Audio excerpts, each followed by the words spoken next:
Do subdesenvolvimento ao primeiro mundo.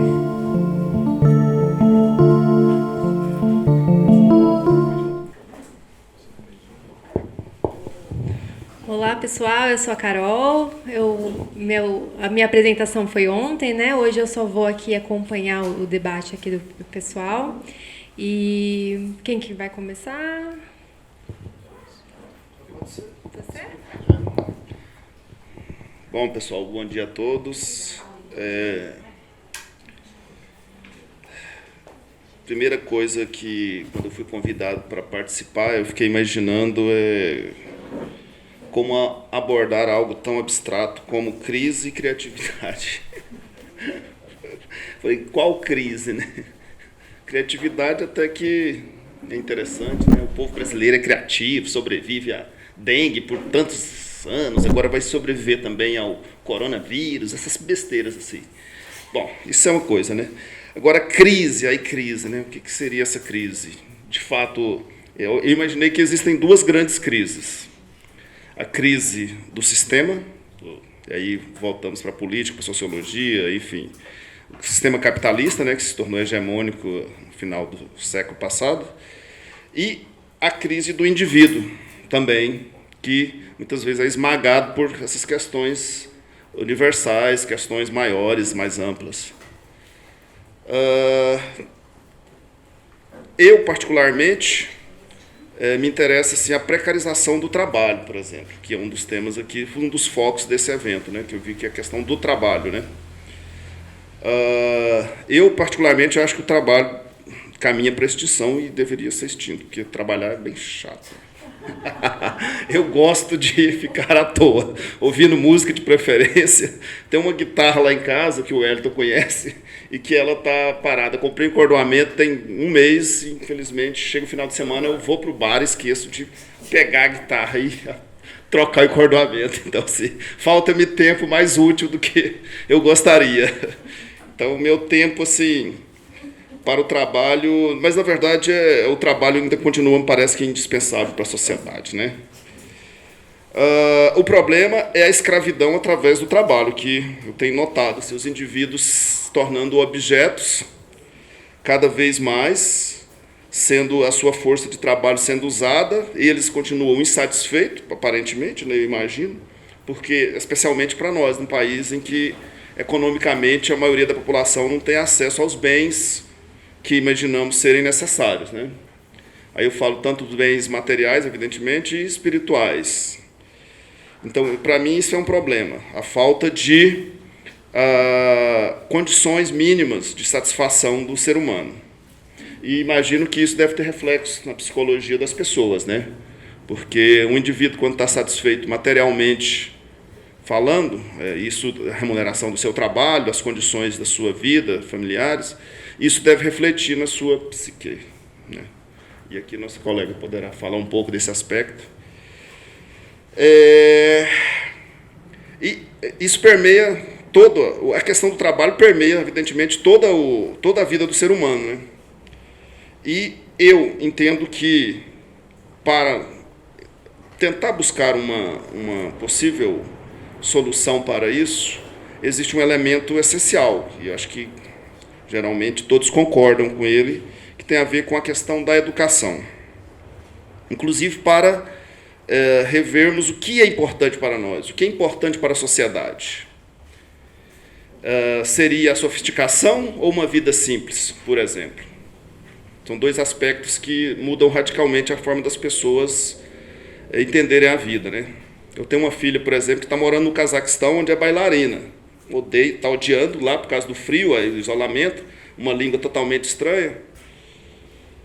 E eu estou tentando convencê-la, volta para o Brasil, mas ela fala, mas pai, Brasil, a dança não tem espaço. Quer dizer, aí o fator econômico entra em cima e achata as pessoas. Mas eu estou sentindo a necessidade dela vir para o Brasil. Então, eu acho que essa luta entre a sobrevivência, a necessidade, especialmente nos países periféricos do capitalismo, né, que estamos aqui, eu acho que é por aí. Bom, então são algumas ideias que eu gostaria de trazer para conversarmos. Então, a educação, para mim, então, permeia toda a solução possível para esse quadro caótico que vivemos hoje. a questão econômica e a questão do indivíduo. Só mesmo para voltar um pouco no tempo. Bom, meu nome é Wellington, né, o Manuel. O que o Manuel falou é essencial para nós debatermos, né, o que nós queremos daqui para frente como sociedade, como cidadão, porque o Manuel, onde ele parou aqui é sofisticação, e o que mesmo que você falou, Manuel? Nós queremos sofisticação ou algo mais simples, né? E o trabalho seria uma forma de mediarmos essa busca desse conforto. Nem sempre existiu o trabalho, né? O trabalho, a definição de trabalho, ele é uma definição jurídica e uma definição de física. Ou seja, onde você aplica uma determinada força, torna-se trabalho, e isso é o conceito ali que você estuda na física. Na sociedade, o trabalho, juridicamente, é quando você se submete a alguém que está superior a você no controle dos meios de produção. E aí o Manuel falou, perfeito, afinal de contas, nós precisamos trabalhar. Até há pouco tempo eu achava que o trabalho tinha surgido com Jesus Cristo, com Deus. Na hora que ele fez o firmamento, ele falou, trabalho também. Na hora que ele fez as estrelas, o trabalho já estava ali. Ou seja, era algo que sempre existiu, e o trabalho nem sempre existiu. Até pouco tempo, quando eu entrei no curso de mestrado em Direito Agrário, na Universidade Federal de Goiás, eu mudei completamente a minha visão, porque eu achava que índio era o atraso do Brasil. Eu achava que índio é que era o problema do Brasil, que índio não trabalha. Então, quando eu saí do curso, até modificou completamente meu pensamento, minha reflexão. O índio nunca se propôs a trabalhar. Ele não tem a obrigação de trabalhar. Juridicamente, trabalhar é você submeter em busca de um soldo. Você faz o ofício e recebe por isso. O índio não vai fazer isso. O índio sobrevive com a natureza e vive bem. Essas sociedades indígenas, elas têm os seus códigos, suas construções normativas e sobrevivem, como nós. E o trabalho, na Idade Média, era muito ligado, em aspas, na relação familiar. Né, Manuel? Então, a família, eu estou fazendo só uma introdução antes do Manuel continuar nesse debate. A família é que era o meio. O pai falava, menino, acorda às 5 horas da manhã e começa a plantar, colher, e de repente surge uma grande criação através da tecnologia, através das reflexões liberais, que é o capitalismo. O capitalismo. Então, quando você fala que está em busca de um trabalho, você está submetendo ao capitalismo. Você tem que aceitar isso. Muitas vezes a pessoa é socialista, mas ela quer um bom trabalho.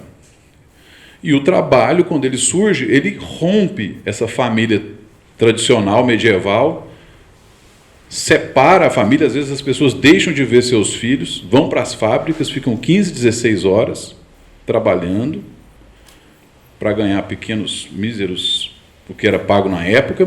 O Estado, com o surgimento do trabalho, tem que construir todo um novo cenário. Não existia direito penal antes do trabalho. O direito penal surge exatamente para coibir o excesso de violência que surge em volta das cidades, que outra criação que se desenvolve cada vez mais forte com o capitalismo e o surgimento do trabalho. Então você tem que reprimir aqueles que não fazem parte do sistema, que não atuam ali conforme a música do momento. A música do momento era o capitalismo.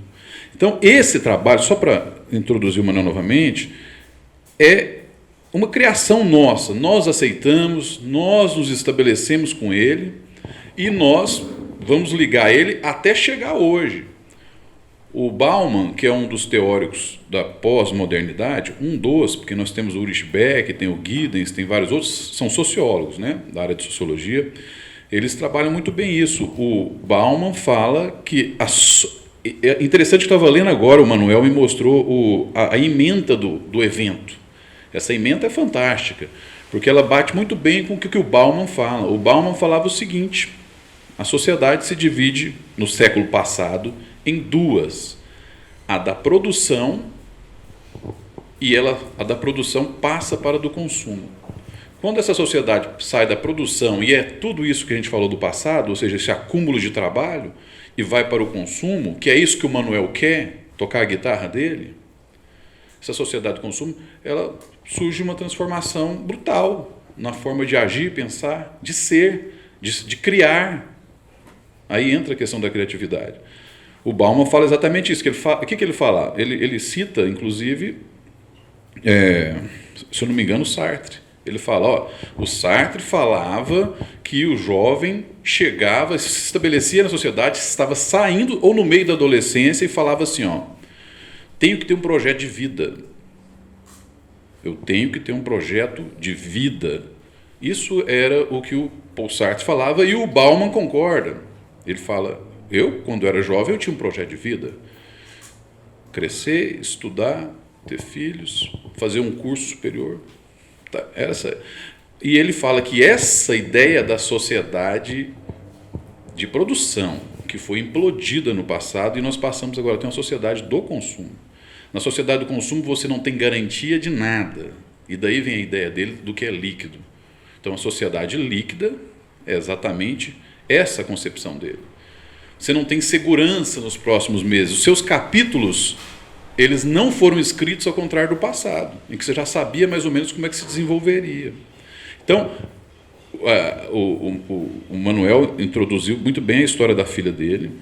É uma bailarina conceituadíssima em Goiás, no país, em que ela busca aliar o trabalho a uma função. Quando nós, como sociedade, devemos buscar separar isso, de tentar sobreviver sem prostituir o balé, sem prostituir as coisas e sem violentar as pessoas. Porque o trabalho acaba nos tirando esse tempo que ele acabou de falar, de ser criativo. E aí que eu devolvo para ele continuar onde ele parou, que é essa questão de nós queremos ser mais sofisticados ou mais simples. Os índios vivem na simplicidade sob o nosso olhar. É evidente que é complexo a construção política da sociedade indígena, mas para nós é mais simples. Mas eles não precisam se submeter a um horário de trabalho.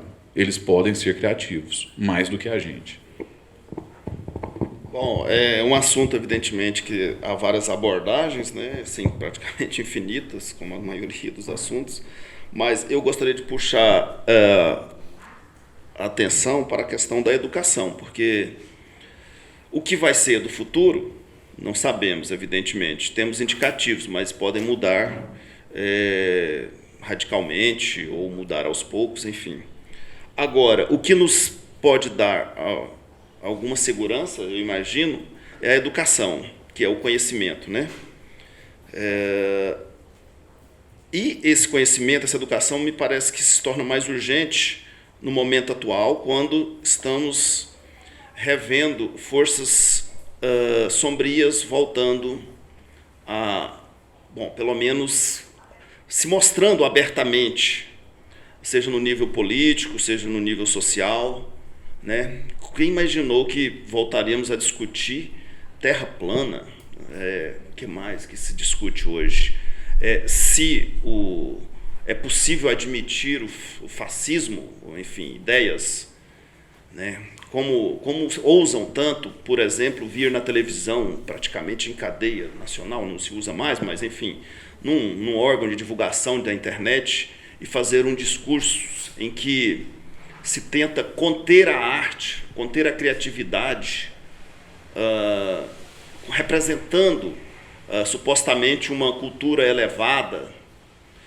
Então, assim, a vacina contra isso, né, uma tentativa, eu imagino que seja a educação, para a gente não se calar contra essas vozes obscurantistas que estão, especialmente aqui no nosso país, com uma guinada política à direita, que eu considero naturalmente nociva, né, porque imagina-se que pode-se ser autoritário e isso seja aceitável desde que você supostamente está com ideias boas para a pátria, para o país, enfim.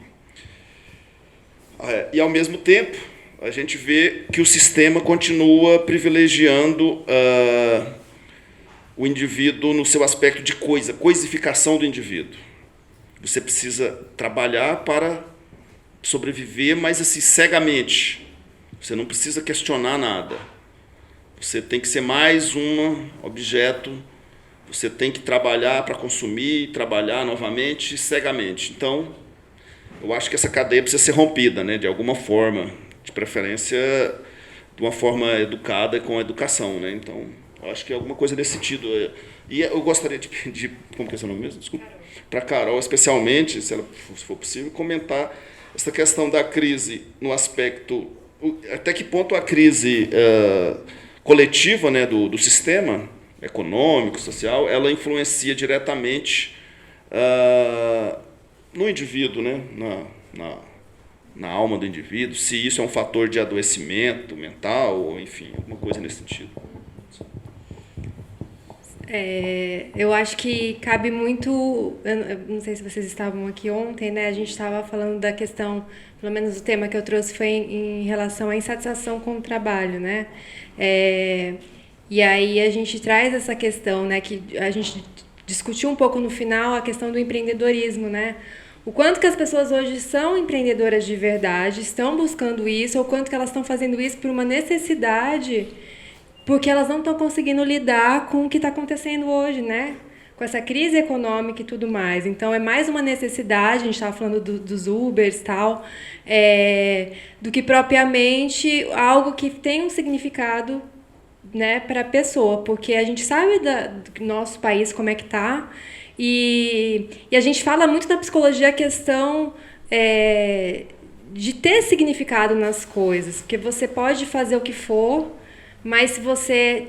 E a educação, sem dúvida, é primordial, mas a gente pode ter o maior conhecimento que for, e precisa ter mesmo, e quanto mais a gente tiver, melhor, mais consciente a gente vai estar das coisas, mais a gente vai poder lutar pelas coisas que fazem sentido pra gente.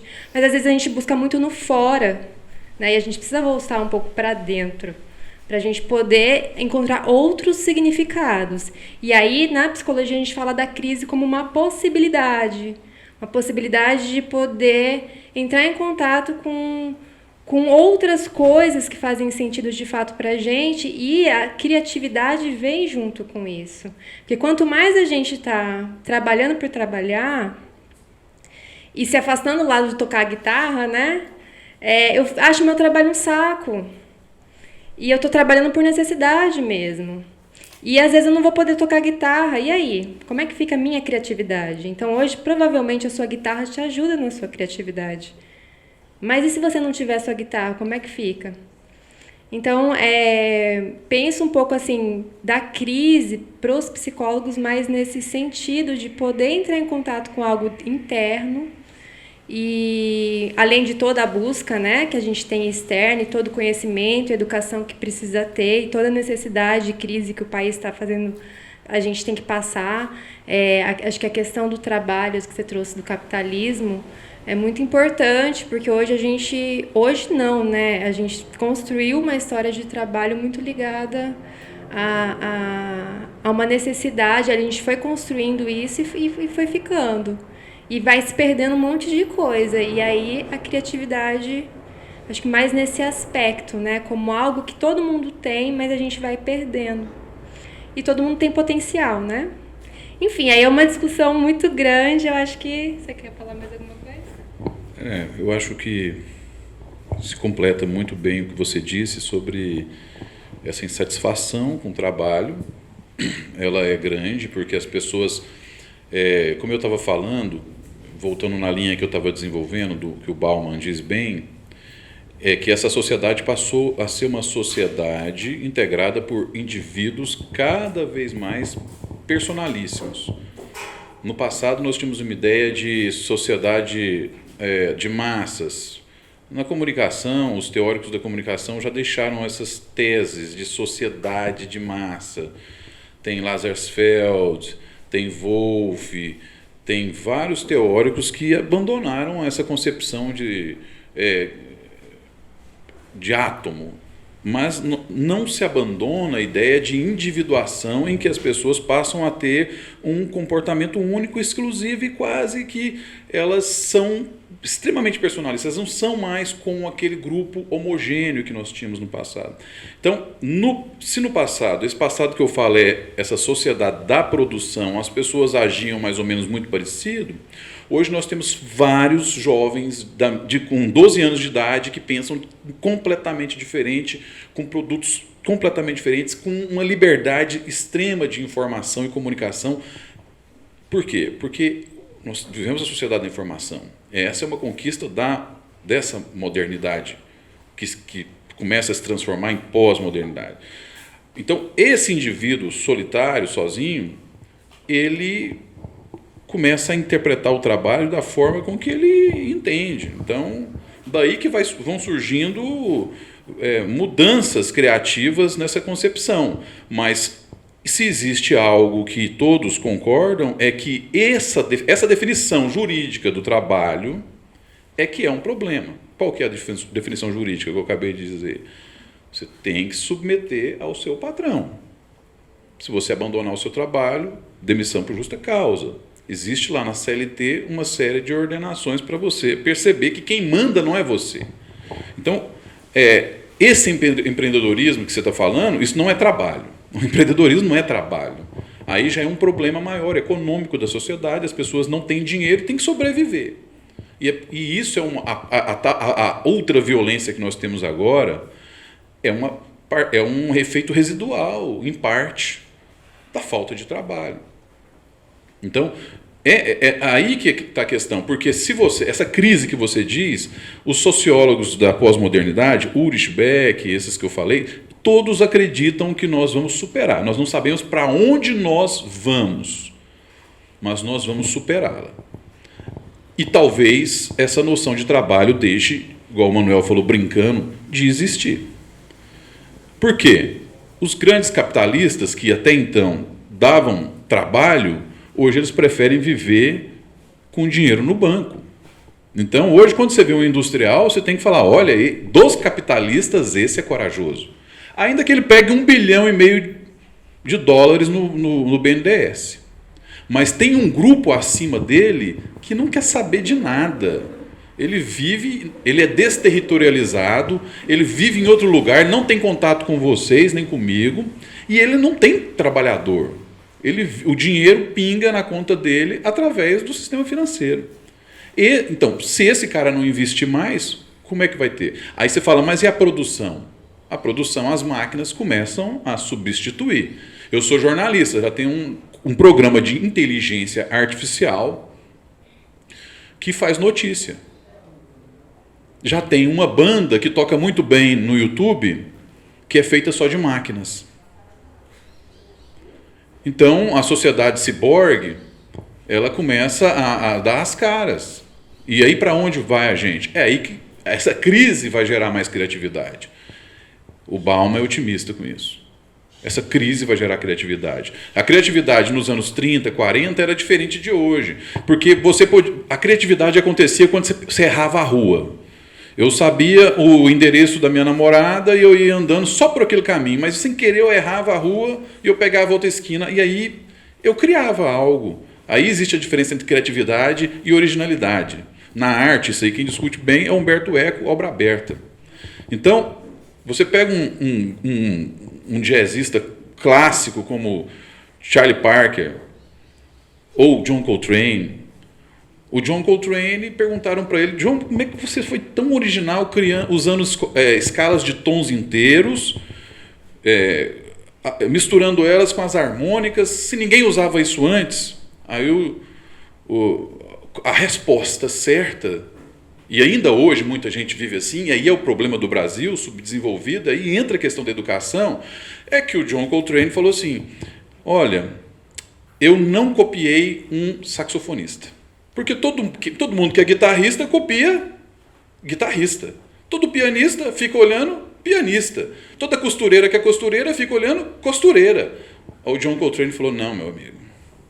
Eu estava de olho nos erros do Duke Ellington, que toca piano. Eu comecei a tocar um instrumento de sopro como se toca um instrumento de tecla. Então ali foi o momento dele.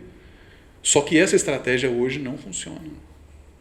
Por isso que a criatividade tem que romper completamente.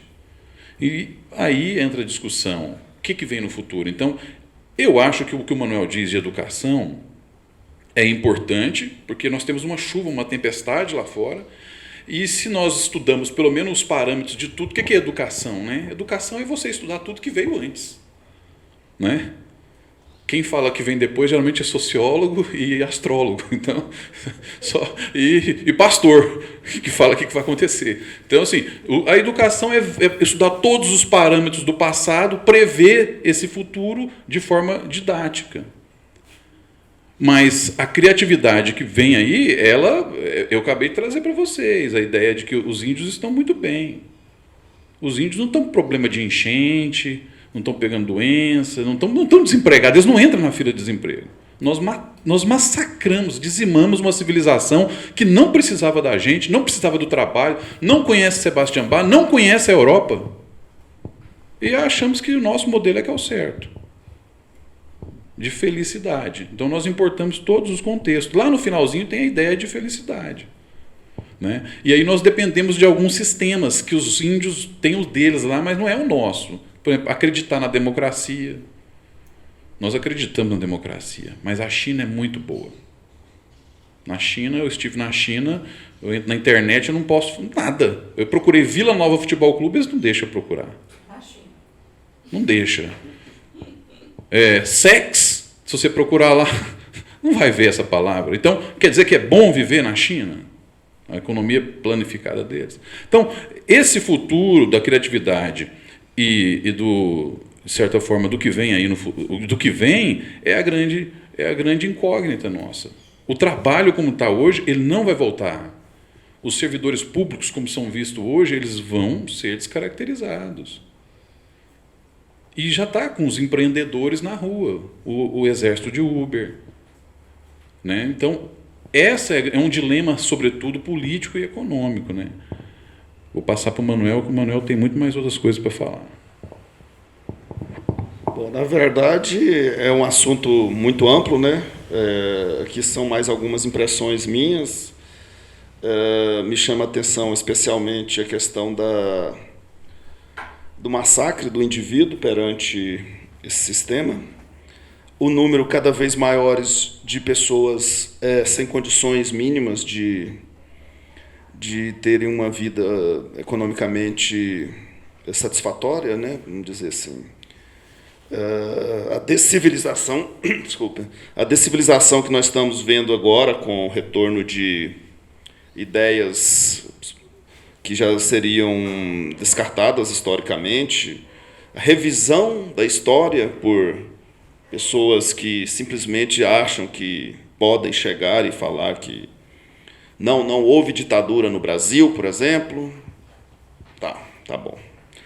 Então, todo esse contexto, eu acho que ele é urgente, precisamos de nos posicionar, né? E o que penso que a única ferramenta eficaz, volto a repetir, é a educação. Porque na educação nós podemos pegar os indivíduos em formação, educação básica, né? E ali introjetar neles a liberdade. Falar, olha, procure conhecer, procure estudar as várias possibilidades, né? Enfim, e olhe o passado, o tanto de massacre que já tivemos, o indivíduo, enfim, a violência que nos existiu ontem e que ainda existe hoje, que nós não podemos aceitar, evidentemente, mas que muitos acham que é correto. Muitos acham que os indivíduos, existem castas de indivíduos.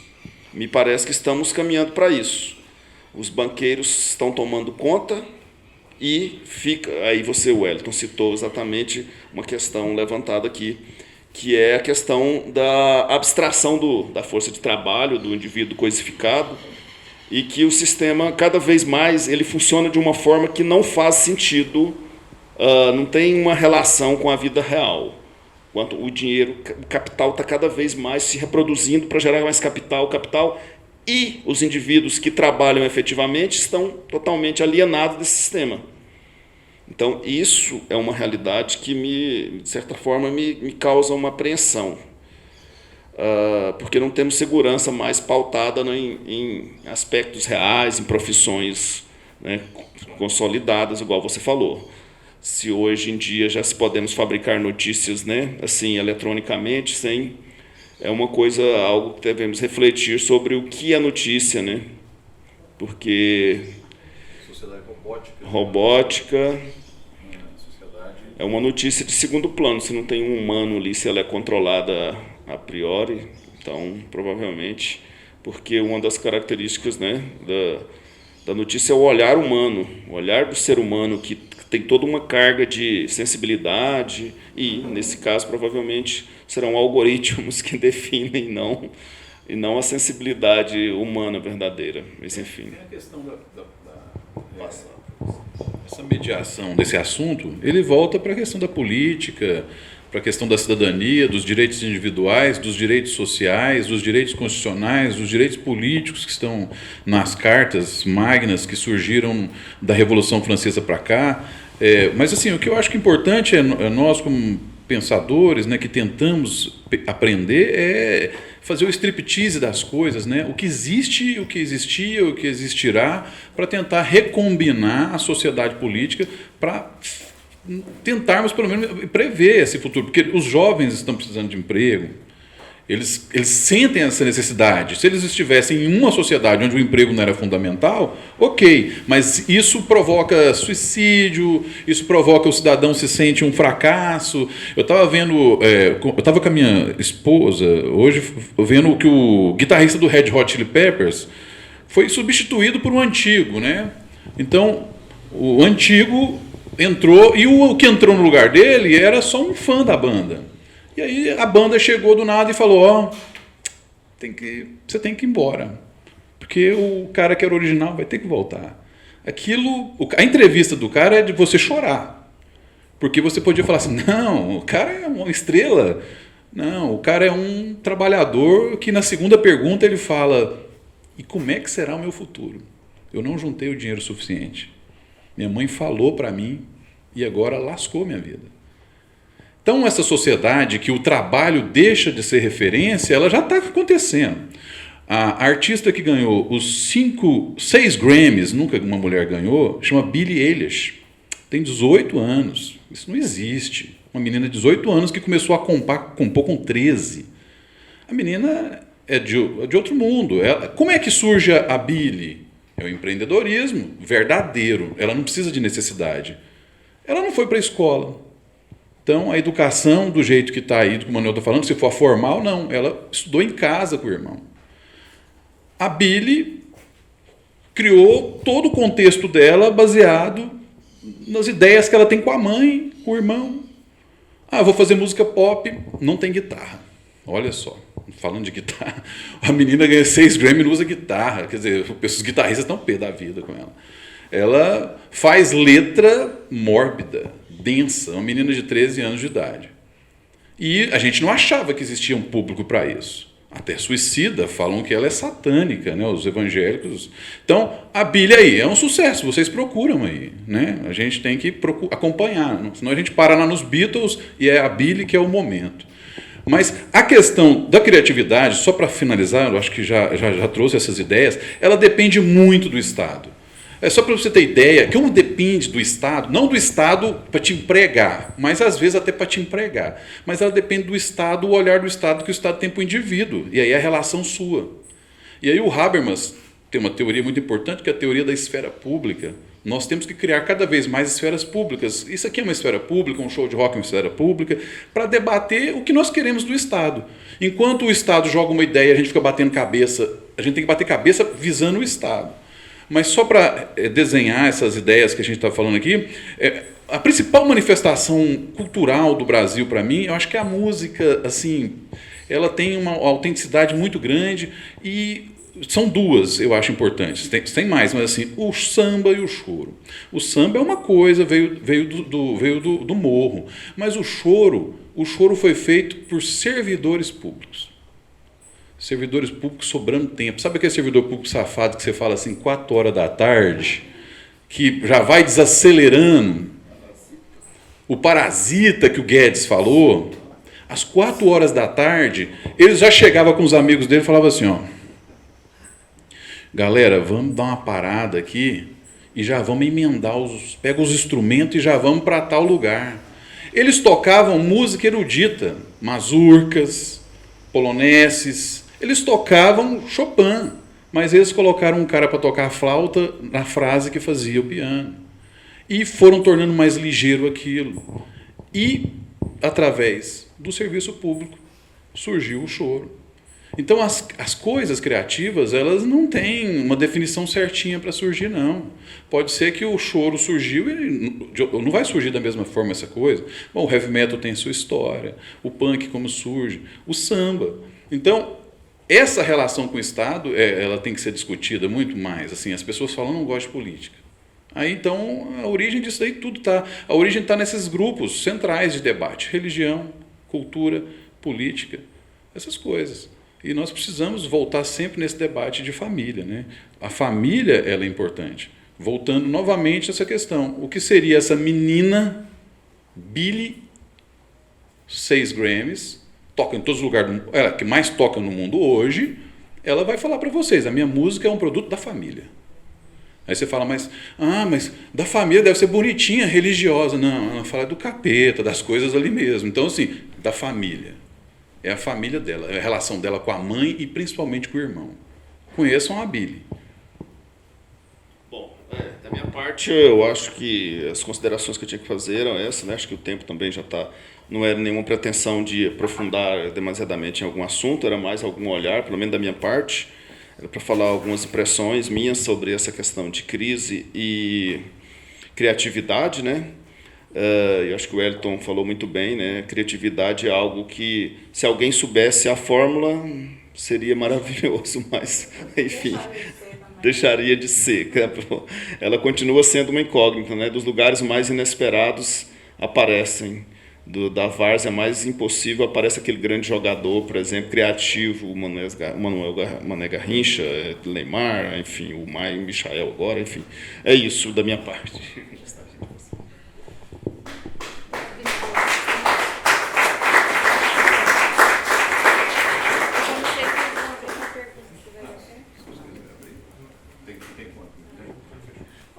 Você quer fazer uma pergunta? Tá, pode fazer. Eu acho uma exposição tão rica quanto essa, um assunto tão interessante, não poderia ser encerrada sem um diálogo, sem uma continuidade de diálogos. O que o Wellington falou aí, quanto à questão do olhar do Estado sobre o artista, o criador, talvez se referindo a esse olhar desse governo, desse Estado brasileiro agora atual, como sendo um fator de inibidor de uma criação que não me parece que está sendo contida por decreto, por exército entrando na casa de artistas, impedindo eles de tocar nem nada. Eu queria lembrar que o período mais criativo da música popular brasileira, não só da música, mas do teatro e da literatura, foi o período considerado ditadura militar de 1964 para cá.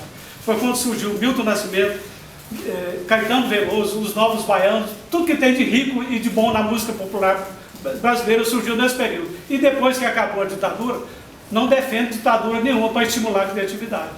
Depois, estranhamente, os criadores subiram. Onde é que estão os compositores brasileiros? Onde estão os artistas brasileiros?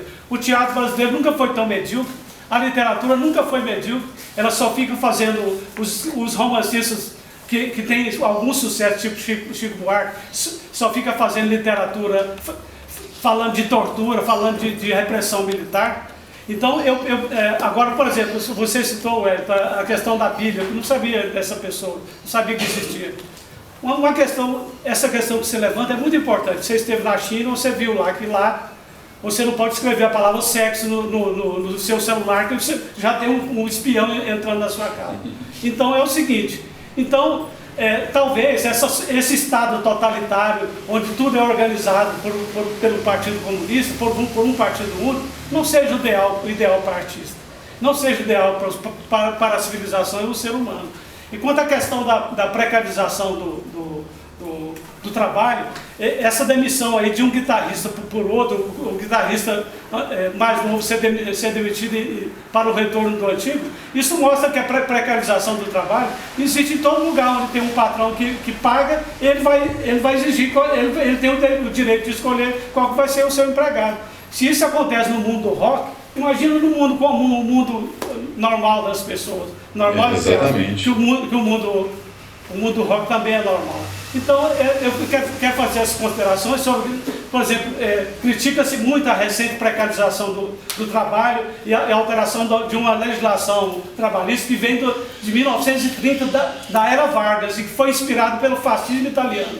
Como é que uma legislação copiada de um sistema fascista, que é símbolo de comunista, pode continuar vigorando ao longo de décadas e séculos depois, sendo que a sociedade mudou, as categorias de trabalho mudaram, as relações de trabalho estão mudando a todo dia, as pessoas se tornam empreendedoras e inventam um meio de viver, como foi citado o Uber.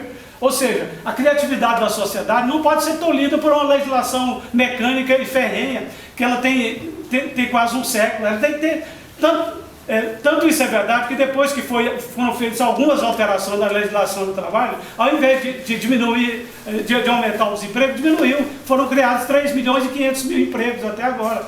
Ou seja, eu vou citar um outro exemplo. Quando a questão a legislação sobre empregado doméstico foi alterada, defendo que as empregadas domésticas tenham todos os direitos.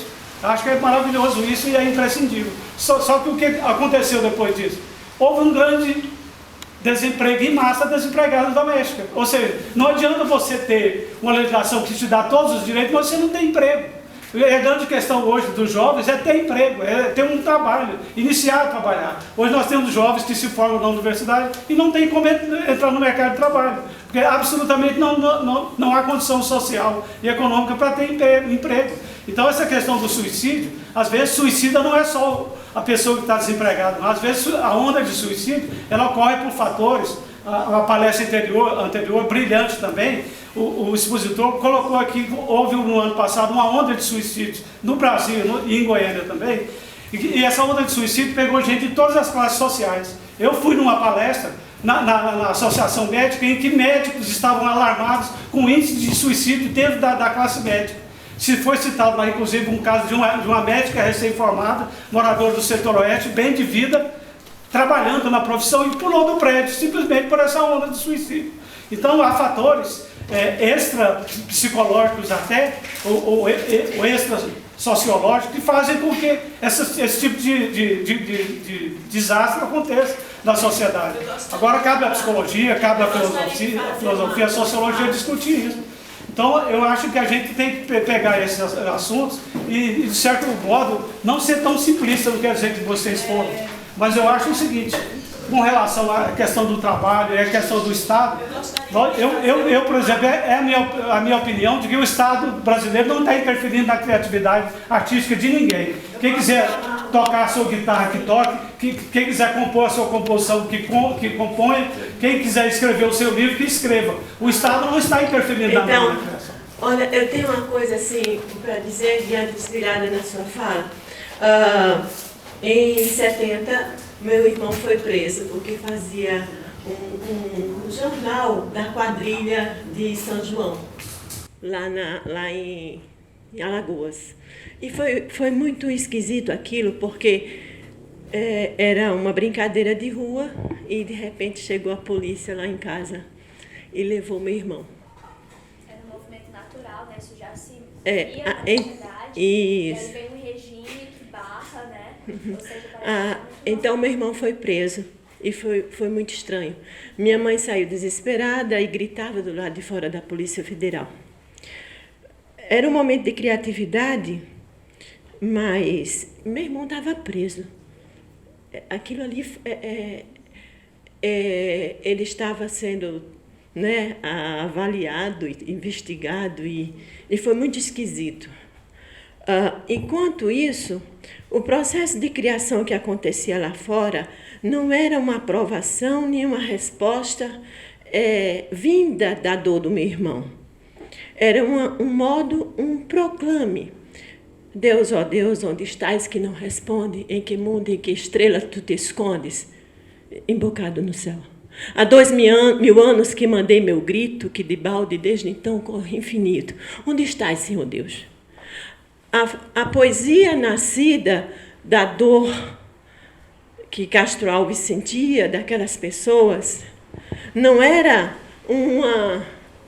uma consequência positiva, mas era uma forma de clamor. Uma forma de clamor.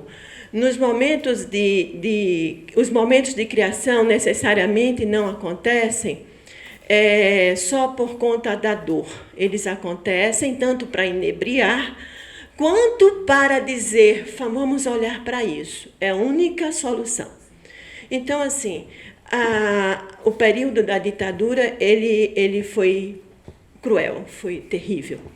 Nenhuma ditadura, seja a que aconteceu aqui, ou que acontece na China, ou em qualquer lugar. Nenhuma. A mãe severa, o pai severo, nenhuma.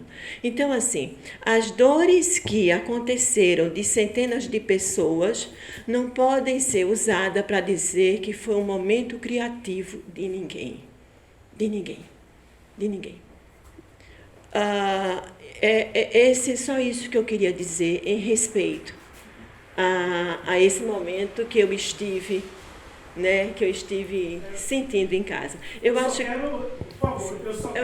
Aí eu queria ouvir, aproveitar, porque eu li Pierre Clastres, Sociedade contra o Estado. Clastres, que é uma coisa assim. E eu queria ouvir de você. Pierre Clastres, né? Infelizmente, o tempo. A gente fica para a próxima para discutir esse autor, é fantástico ele. Pierre Clastres. Nós vamos organizar mais eventos, né? O tempo está ficando tão apertado. Então, infelizmente, o tempo corre contra nós, não permite que possamos continuar. Gostaríamos de agradecer ao Dr. Wellington